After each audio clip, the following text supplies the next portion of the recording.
ভুলে গেলে চলবে না, আখিরাত নিশ্চিত, মৃত্যু আমাদের নিশ্চিত, কবর আমাদের নিশ্চিত, ভুলে গেলে চলবে না। জাহান্নামের আযাব বড় ভয়ানক আযাব, বড় ভয়ানক আযাব। আল্লাহ তাআলা কোরআনুল কারীমে বলছেন, কাল্লা সাউফা তা'লামুন, বান্দা শোনো, মনে রেখো বান্দা, দুনিয়া নিয়ে ব্যস্ত হয়ে গেলা, আলহাকুমুত তাকাসুর, দুনিয়া বাড়ানোর নেশা তোমাদেরকে আমি আল্লাহ থেকে, ইবাদত থেকে গাফেল করে দিল।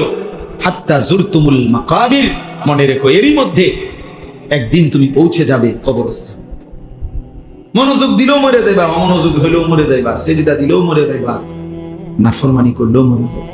ইব্রাহিম নবীরও মৃত্যু হয়েছে, নমরুদেরও মৃত্যু হয়েছে, মুসা নবীও ইন্তেকাল করছে, ফেরাউনও কি করছে? তার মানে অনুগতও থাকে নাই, অবাধ্য থাকে নাই, চলেই যাবা। তবে কাল্লা সাউফা তা'লামুন, আল্লাহ বলেন অচিরেই কবরে আমি আল্লাহ তোমারে জানায় দেব, বুঝায় দেব, আমার এক এক নাফরমানির শাস্তি আমি দেখায় দেব। হাদিসের মধ্যে আছে, আল্লাহ নবী সাল্লাল্লাহু আলাইহি সাল্লাম সাহাবীর কবর দেখে, খালি কবর, একদিন এক সাহাবীর জানাজা পড়তে গিয়ে, জানাজার আগে নবীজি তার খালি কবরটা অনেকক্ষণ তাকাইয়া খুব কাঁদছে, খালি কবরের দিকে তাকাইয়া। তো সাহাবীরা বলেন আমরাও নবীজির সাথে খুব কাঁদলাম। এরপরে কান্দা শেষে নবীজি চোখ মুছে বললেন, লিমিসলি হাযা ফাআইদু, আমার সাহাবীরা এমন কবরের জন্য তোমরাও প্রস্তুতি নাও,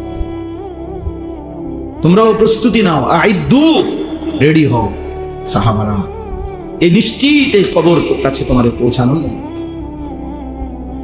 না।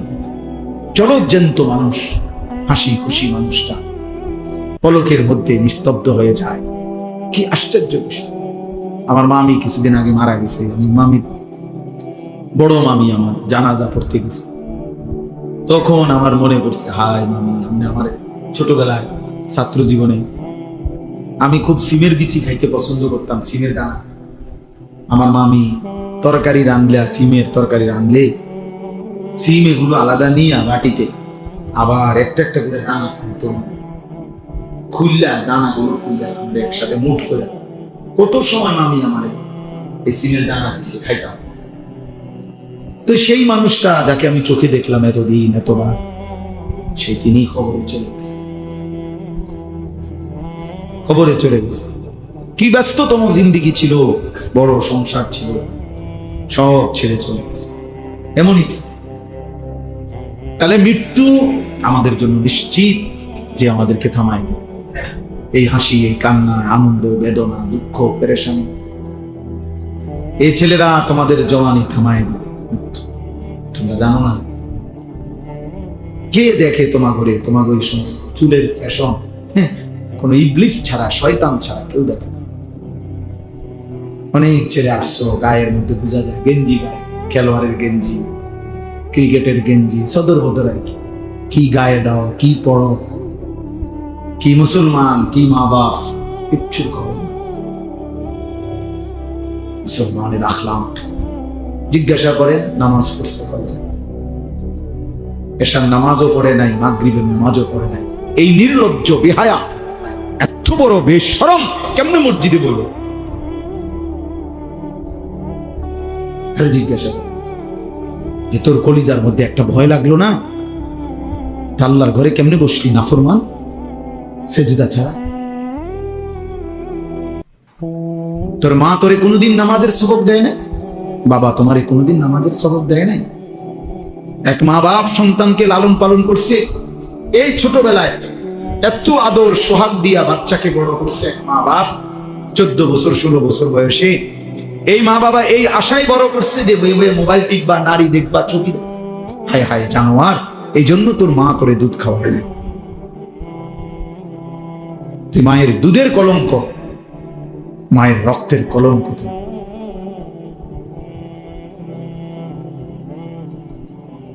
কিচ্ছু অর্জন হয় না শেষ পর্যন্ত। কিছু ছবি, নারী, কিছু মোবাইলের অশ্লীল দৃশ্য, বেনামাজি নাফরমানি জিন্দেগির বিনিময়ে কিছুই অর্জন নাই, শুধুই ক্ষয় হয়, লস হয়, আখিরাতও বরবাদ হয়, শরীরের শক্তিও নষ্ট হয়, সমাজের কাছে ঘৃণিত হয়। অফিকা উয়ুবুন ওয়ালিন্নাসি আয়ুনুন, আরবি ভাষার একটা প্রবাদ আছে, মনে রাখবেন ছেলেরা, বাবা তোমরা মনে রাখো। আরবিতে বলে যে তোমার মাঝে দোষ আছে, মানুষেরও চোখ আছে। তোমারও কি আছে? মানুষেরও কি আছে? তোমারও দোষ আছে, মানুষেরও চোখ আছে। অর্থাৎ মানুষ প্রত্যেকের ব্যাপারে একটা জিনিস মনে রাখবেন, সামনে কিংবা পিছনে প্রত্যেককে তার কর্মের ভিত্তিতেই মূল্যায়ন করে। সামনে বলতে পারুক বা না পারুক, পিছনে হইল আপনার কর্ম যেটা আপনার মূল্যায়ন হবেন, আপনি ওইটাই। আমনের সুদখোর, আমনের মানুষে মাশাআল্লাহ জমায়েত বাগদা দিয়ে নাও, আয় মানুষে চিড়া খায় আর আমনে ভাত খান। কথা বলেন না, বাটপাড়ার বুঝি মানুষে বেটা জমায়েত বাগদা দিয়ে, মানুষে বেউকুফ। হ্যাঁ, সেজদাওয়ালাকেও মানুষ চিনতে ভুল করে না, হারামখোর বাটপারকেও মানুষ চিনতে ভুল করে না। মানুষ রাতকে রাতই বলে, দিনকে দিনই বলে, আলোকে আলোই বলে, অন্ধকারকে কি বলে? অন্ধকার। এজন্য হারামখোর, পাপী, নাফরমান, তোরে বেটা চরিত্রহীন ছেলে তোমরা যারা এ নারী দেখো, ছবি দেখো, মোবাইলে অশ্লীল দৃশ্য দেখো, এক ওয়াক্ত সেজদা দাও না, তোরে মানুষ বেটা কোনোদিনও সম্মানের চোখে দেখে না, তোরে হাইওয়ান জানোয়ারের এক আইটেম ছাড়া আর কিচ্ছু মনে করে না। হ্যাঁ, চলতে থাকো, যদি মনে করো জানোয়ারের পরিচয় নিয়েই, জানোয়ারের বৈশিষ্ট্য নিয়েই আমি সন্তুষ্ট, ঠিক আছে, চলো ভাইয়া চলো, অসুবিধা কি? ফাসাউফা তারা ইদিন কাশাফাল গুবার, খুব দ্রুতই দেখতে পাইবেন, অচিরেই দেখবে, অচিরেই ফয়সালা হয়ে যাবে। মৃত্যু এসে পার্থক্য করে দিবে, মৃত্যু এসে বুঝায় দিবে কোনটা ছিল করণীয়, কোনটা ছিল বর্জনীয়, কোনটা ছিল উচিত, কোনটা ছিল অনুচিত। আজ আমরা বুঝতেছি। এজন্য দোস্ত আমার, বাবা আমার, দয়া করে মেহেরবানি করে ভাবতে শিখে, ভাবতে শিখে। সারা পৃথিবী জুড়ে মুসলমানদের দুর্দশা মনেই পড়বে এই মোবাইল টিপা, এই আল্লাহকে নারাজ করা, সেজদাবিহীন এই জীবন মনে পড়বে, মনে পড়বে। প্রতিবেশী যেহেতু গায়ে পড়ে ঝগড়া করতেছে, অতএব এটা খুব দ্রুতই ভয় হয় আমাদের এই চারদিকের প্রতিবেশী পরিকল্পিতভাবে ফ্যাসিস্ট জালেম যেদিন থেকে পলায়ন করছে, তারপর থেকে পরিকল্পিতভাবে ইচ্ছা করে গায়ে পড়ে মুসলমানদের উপরে জুলুম করতেছে। তার মানে এই যুদ্ধ, এই ষড়যন্ত্র, এই আগুনের লেলিহান দাবানল এখানেও ছড়াবে, এটা পৌঁছাবে কোনো না কোনো অজুহাত, কোনো না কোনো টিপতে থাকো মোবাইল, দেখতে থাকো নারী ছবি। চলো ছেলেরা, চুলের দেখো, চুলের ফ্যাশন করো, নারী দেখো, ছবি দেখো, অসুবিধা নেই। শুধু অপেক্ষা করো আল্লাহর আযাব কখন আসবে, আল্লাহর আযাব কখন আসবে। সময় গুনতে থাকে, সময় গুনতে থাকে। সবাই বেখবর, আমরা সবাই বেখবর, আমাদের বাবা, আমাদের মা, আমাদের অভিভাবকরাও বেখবর। সবাই ব্যস্ত, কি নিয়ে ব্যস্ত বুঝি না আমি। ছেলে নামাজ পড়ে না, বাবা, মেয়ে পর্দা করে না, স্ত্রী পর্দা করে না, ঘরে নর্তকীর নাচ গান চলতেছে, ছেলের হাতে মেয়ের হাতে মোবাইল, সারা রাত নাচ গান দেখতেছে। এবারে কি সংসার করে, কি করে আমি বুঝি না। এই অপদার্থ বাপ, তুমি বেটা করোটা কি? তোমার পোলাটাও নামাজ পড়ে না, তোমার মেয়েটাও পর্দা করে না, তোমার বউটাও পর্দা করে না, তোমার ঘরে রঙিন টেলিভিশনে নর্তকী নাচে, তো তুমি অপদার্থ কি সংসার করো? কিতা করো রে তুমি? কিরে ভাই বলেন না, কি করেটা কিসে? মুসলমান করছেটা কি? তাই আল্লাহ আমাদেরকে বুঝ দান করে। আমাদের ভাবা দরকার, আমাদের ভাবনা দরকার, ইনসাফ দরকার। আমরা নিজের হাতে আমাদের উপরে মুসিবত টেনে আনতেছি। মা আসাবাকুম মিন মুসিবাতিন ফাবিমা কাসাবাত আইদিকুম, আল্লাহ তাআলা বলেন তোমাদের উপরে যত মুসিবত আসে সব তোমাদের হাতের কামাই, তোমাদের গুনাহ, তোমাদের মুসিবত। আমাদের পাপ, আমাদের এই ছেলেদের, মেয়েদের, আমাদের বয়স্কদের এই হারাম গুনাহ আমার আপনার প্রতিটা পাপ আমাদের জন্য আযাবকে কাছায়, আযাবকে কাছায়। এজন্য আমরা আমাদের নিরাপত্তা দরকার। আপনারা শুনছেন আমাদের হযরত মাওলানা মুফতি আমজাদ সাহেব কথা বলছেন শেষ দিকে। আপনি চিন্তা করে দেখেন, এটা বাংলাদেশ, এখানে সবাই জানে যে সংখ্যাগরিষ্ঠ এখানে মুসলমান, ধর্মপ্রাণ মানুষ এদেশে লক্ষ লক্ষ মসজিদ মাদ্রাসা আছে।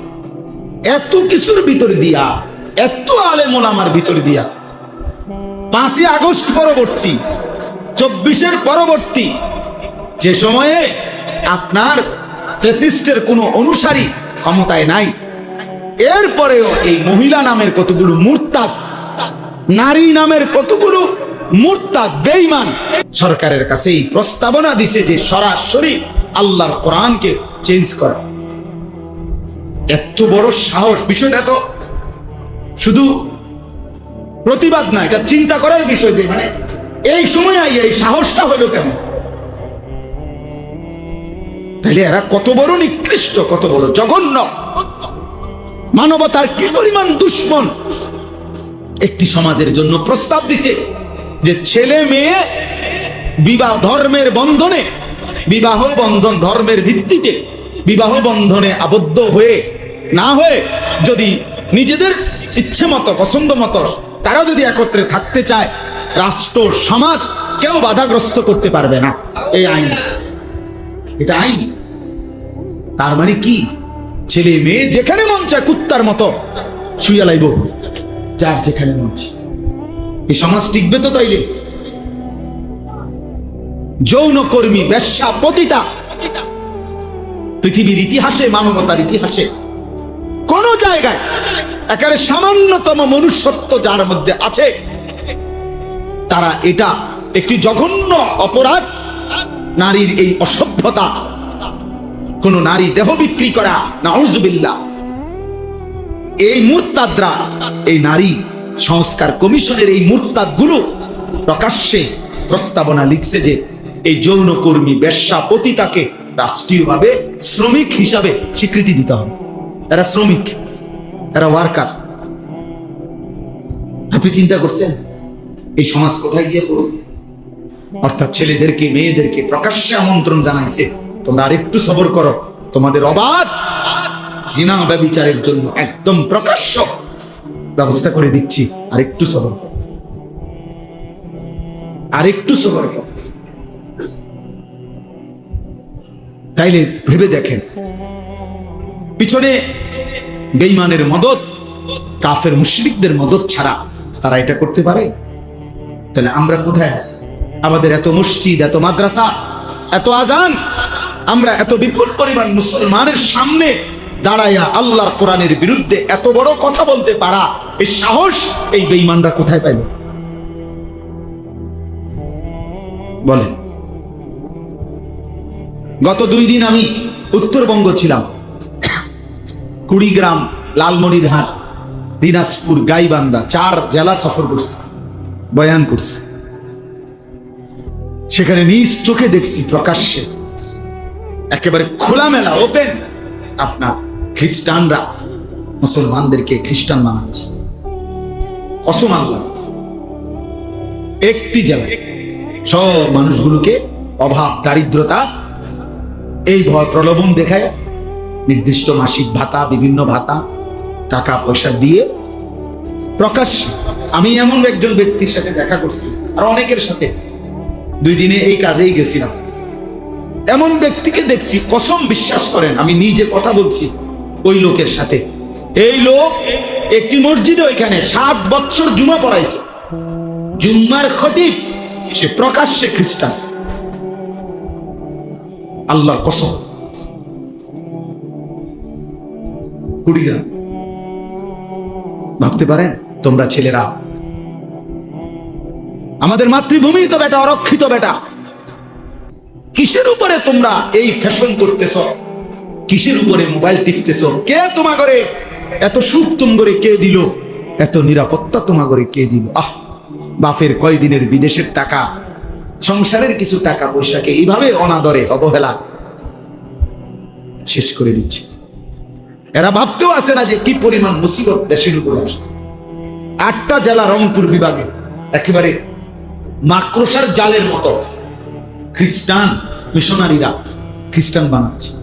সবগুলো আদিবাসী ওইখানে, এই যে সাঁওতাল জাতি বেশি, উপজাতি আর কি, এরা শতকরা 98 জন 99 জন খ্রিস্টান।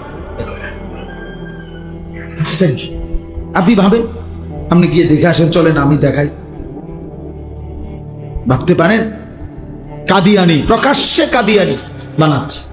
বাংলাদেশে পঞ্চগড়ে কাদিয়ানিদের বিশাল এলাকা, আহমদনগর, এই গোলাম আহমদ কাদিয়ানির নাম, বিশাল বড় এরিয়া নিয়ে দখল করবে প্রকাশ্যে। আরেকখানে গেছি, আরেক বেঈমান, সে নাকি মুসলমান হয়, তার কিছু পীর বলে এমনি এলাকার ভণ্ডে নিয়ম চালু করছে। আপনার একজন তার অনুসারী যারা মুরিদ, এগুলারে একজন আরেকজনের সালাম দিয়া, প্রথমে সালাম দেয়, দিয়ে আবার এরকম প্রণাম করে।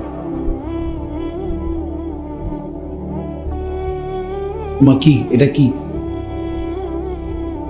আমাদের দেশে দেখেন ওই অনেকে মাজার দেখলে এরকম করে, এরকম কেরম চিন্দি মিন্দি তো দেখি অনেক সময়, হেঁটে কুতের বাড়িতে কি করছে